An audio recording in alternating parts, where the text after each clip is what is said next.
السيد المنصف شيخوخ نائب على التحالف الديمقراطي والكتلة الديمقراطية بالمجلس التأسيسي، أهلا وسهلا بك في نابل.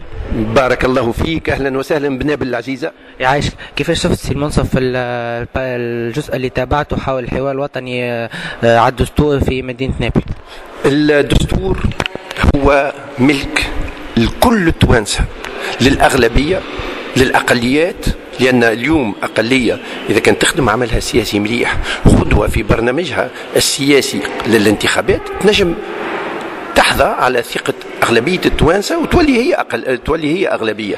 فاليوم ما عادش فما أغلبية وأقلية، لازم كل تونسي وكل تونسية يكونوا فرحانين مقتنعين بالدستور اللي هو خدموه طبعا أعضاء المجلس الوطني التأسيسي، ولكن لازم يكون كسب للتوانسة مش كسب للمجلس الوطني التأسيس. فأنا ريت الحوار هذايا حوار خارق العادة، وإذا كان فما تضاربات وإذا كان فما آراء مختلفة به ياسر تخرج توا هوني، هذا الاجتماع مش معمول باش الناس يقعدوا يشربوا كاستاي ويقولوا مرحبا بيك اتسيتيرا، لا، معمول باش الخلافات والاختلافات تخرج ونتحدثوا عليها بصفة متمدنة كتوانسة، ونقوموا أيضا بالإقناع، لأن فما برشا بيداغوجيا، لازم نتكلموا مع بعضنا ونفسروا لبعضنا المفهوم بين بعضنا، فهمني. فما حاجات اللي احنا متفقين عليها، فما لا شك الاختلاف، كلنا مسلمين، كلنا ثقافتنا عربية إسلامية، كلنا نحبوا الخير لتونس، كلنا نحبوا الديمقراطية.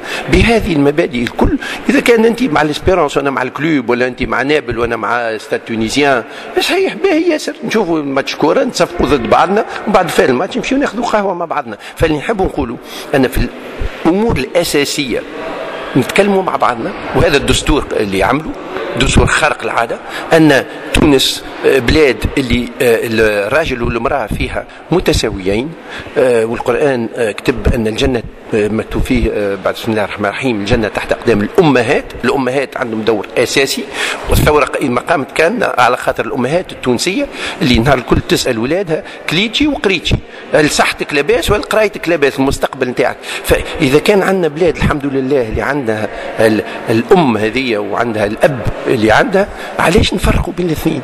فهذه من الحاجات اللي لازمنا نتحدثوا عليها، نحكيوا عليها، وإذا كان فما اختلافات نحكيوا عليها باش نتقدموا مع بعضنا.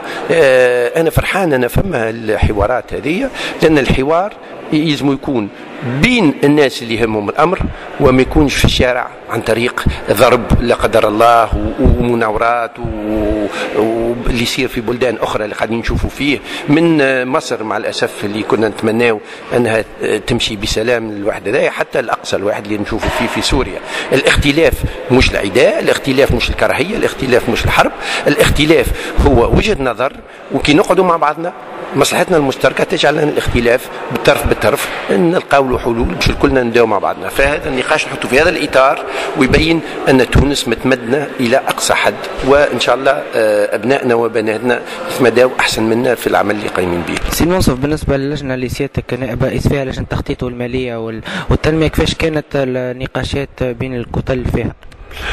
كانت نقاشات اللي أولا كل من دخل وساهم في اللجنة هذه نحى القبعة الحزبية من فوق راسها اطلاقا. هذا شيء خارق العادة. ريت مثلا بعض رجال أعمال أو نساء أعمال من النهضة يجيوا يدافعوا على المؤسسة الانتربريز في تونس بقطع النظر عن موقف الإدارة أي الحكومة الجهاز التنفيذي، ويجي واحد يقول هذوما جايين من النهضة باش يساندوا عينيهم مغمضة. لا لا لا، هما خدموا لمصلحة تونس، وكل الأطراف تخدم مع بعضها. أنا مثلا أنتمي إلى كما تفضلت وقلت للاتحاد الديمقراطي، احنا في الكتلة الديمقراطية ماناشي في الترويكا، دونك نحتسبوا على المعارضة، ولكن نخدموا كلنا لمصلحة تونس، ما نخدموش لمصلحة كتلة ولمصلحة حزب ولمصلحة فني. فالعمل في اللجنة ماشي بالطريقة هذه.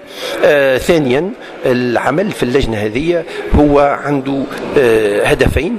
الأولاني هو مراقبة الجهاز التنفيذي، واللي نشوف فيه أن عمل مراقبة الجهاز التنفيذي أي الحكومة راهو صاير بصرامة من طرف كل النواب، سواء ينتميوا للأغلبية أو للترويكا أو ما ينتميوش للأغلبية. يمكن ساعة نشوف أن نواب ينتميوا للترويكا أصعب مع الإدارة من بعض نواب المستقلين. احنا زاد ندافعوا على مصلحة تونس مع الإدارة، رغم اللي يردوا يفورون دا سيزار سكيتا سيزار الإدارة. لازمنا زاد نعرفوا أن الإدارة التونسية هي اللي جعلت أن بعد ما هرب بن علي الضوء يمشي، الترينوات تمشي، الطيارات تطير، السبيطارات تخدم، سترى هذا من فضل الإدارة والناس اللي معظمهم نضاف في الإدارة اللي قاعدوا يمشيوا في تونس.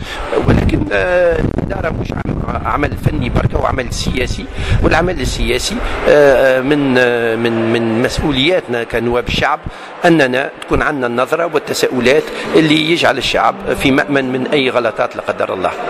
سي منصور شيخوح نائب على الكتلة الديمقراطية والتحالف الديمقراطي، شكرا لك على هذا الحوار مع جريدة انفستيغون تونسي. بارك الله فيك.